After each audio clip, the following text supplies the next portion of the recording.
क्या हार में क्या जीत में, किंचित नहीं भयभीत में। कर्तव्य पथ पर जो मिला यह भी सही। मैं अटल बिहारी की 10वीं लोकसभा में प्रस्तुत विश्वास मत पर हुई चर्चा के प्रत्युत्तर हेतु आप सबके सम्मुख उपस्थित हूँ। अध्यक्ष महोदय, इस कोलाहल के बाद अगर सदन मुझे शांति से सुनने का मन बना सके तो मैं बहुत आभारी हूँ। मेरे प्रस्ताव पर हुई चर्चा में जिन्होंने भाग लिया, मैं उन सबको धन्यवाद देना चाहता हूँ। ये सदन चर्चा के लिए, शांतिपूर्ण चर्चा के लिए, संयमित चर्चा के लिए है, तर्कपूर्ण चर्चा के लिए। अध्यक्ष महोदय, इस सदन में मैंने 40 साल गुजारे। ऐसे क्षण बार बार आए। सरकारें बनी, बदली, नई सरकारों का गठन हुआ, लेकिन हर कठिन परिस्थिति में से भारत का लोकतंत्र बलशाली होकर निकला है और मुझे विश्वास है कि इस परीक्षा में से भी बलशाली होकर निकले। अध्यक्ष महोदय, मुझ पर आरोप लगाया गया और यह आरोप मेरे हृदय में घाव कर गया है। आरोप यह है कि मुझे सत्ता का लोभ हो गया और पिछले 10 दिनों में मैंने जो कुछ भी किया वो सत्ता के लोभ के कारण किया। मैं 40 साल से इस सदन का सदस्य हूं। सदस्यों ने मेरा व्यवहार देखा है, मेरा आचरण देखा है। सत्ता में भी रहा, कभी हम सत्ता के लोभ से कोई गलत काम करने के लिए तैयार नहीं। बार बार इस चर्चा में सुनाई दी तो वाजपेयी तो अच्छा मगर पार्टी ठीक है, तो इस अच्छे वाजपेयी का क्या करने का इरादा रखते हैं? अध्यक्ष महोदय, मैं नाम नहीं लेना चाहता, मगर पार्टी तोड़कर सत्ता के लिए नया गठबंधन करके अगर सत्ता हाथ में आती है तो मैं ऐसी सत्ता को चीमटे से भी छूना पसंद नहीं करूंगा। न भीतो मरना तस्मी केवलम दूषितो यश। भगवान राम ने कहा कि मैं मृत्यु डरता हूं, से डरता हूं, लोकावाद से डरता हूं। 40 साल का मेरा राजनीतिक जीवन एक खुली किताब।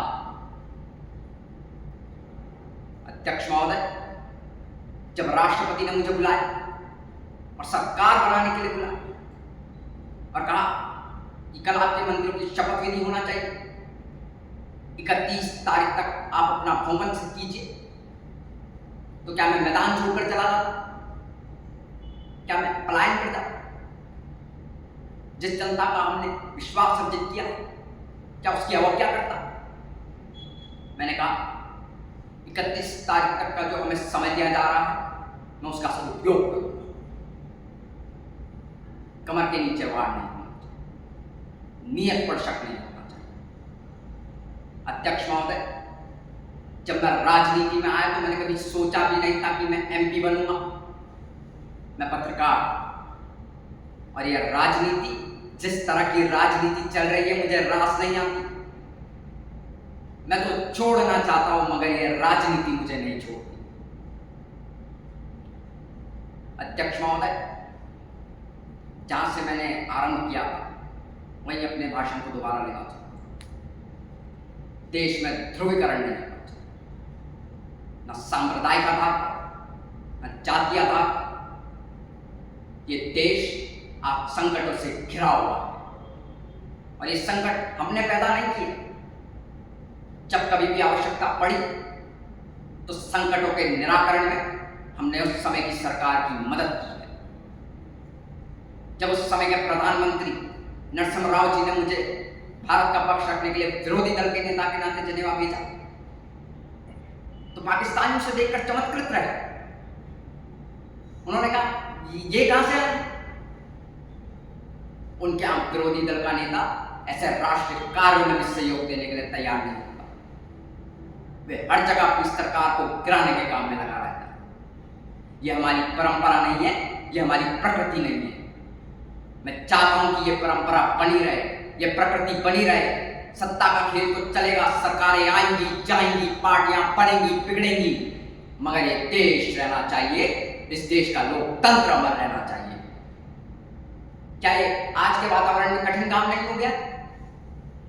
अध्यक्ष महोदय, यदि हम देशभक्त ना होते और अगर हम निस्वार्थ भाव से राजनीति में अपना स्थान बनाने का प्रयास ना करते और इन प्रयासों के पीछे 40 साल की हमारी साधना ना होती, तो आज हम यहां तक नहीं पहुंचते।